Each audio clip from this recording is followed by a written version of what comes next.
जैसे हमने पिछले एपिसोड में राधा जी के विषय पे चर्चा की थी, आज का जो विषय है वो देवेंद्र कौशिक जी का है जो कानपुर से हैं। उन्होंने मुझे लाइफ आफ्टर डेथ पर चर्चा करने के लिए मेरे कमेंट बॉक्स पर लिखा था।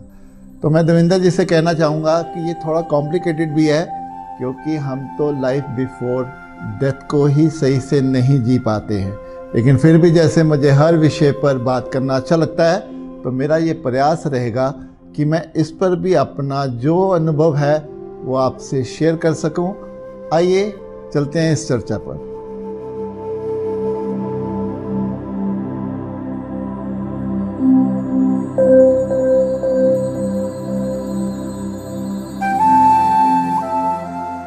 देवेंद्र जी, मेरा ये मानना है कि हम ये जो जीवन हम सब जी रहे हैं, ये पिछले हमारे जन्म से ज़रूर कनेक्टेड हैं, और आने वाला जीवन भी अगर हमारा होगा वो इस जीवन से ही कनेक्टेड होगा।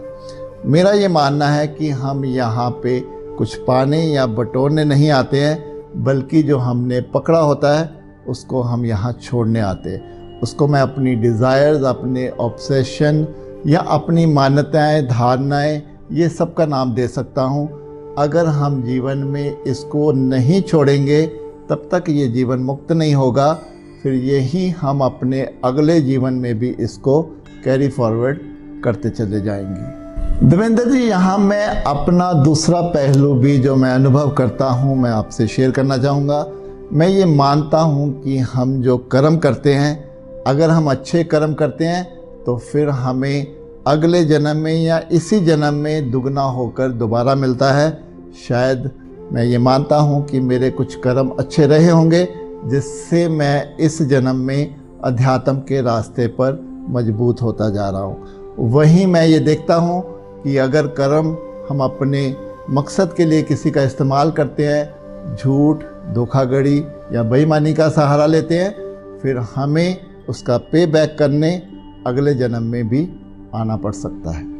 अब देवेंद्र जी, मैं यहाँ आपके विषय पर आना चाहूँगा जो आपने पूछा है, लाइफ आफ्टर डेथ।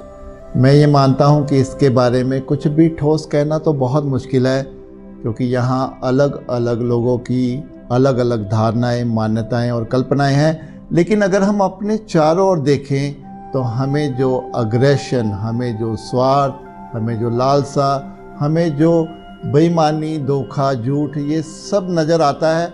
मैं इसको मानता हूँ कि ये पिछले जन्म से कुछ हमारे साथ ट्रैवल हो रहा है।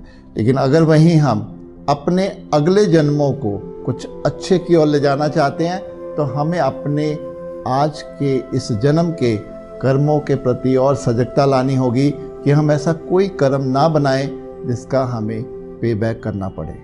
अब मैं यहाँ देवेंद्र जी के साथ साथ आप सबसे भी कुछ कहना चाहता हूँ कि जो मैं अनुभव करता हूँ, जो मैं अध्यात्म का अपना ये निचोड़ समझता हूँ, कि जब हम अपने जीवन को सेवा, साधना और सत्संग की तरफ ले चलते हैं, वहीं अगर जीवन के अंत में हमारी कोई इच्छाएं बाकी ना रहें, कोई तृष्णाएं, कोई कामनाएं ना रहें, और वहीं जीवन में कोई शिकायतें ना हो, कोई गिल्ट ना हो, कोई रिग्रेट ना हो, कोई ब्लेम ना हो, और वहीं फ्यूचर का भी कोई फियर उस समय ना हो, तो फिर मैं उसको मोक्ष की अवस्था मानता हूँ।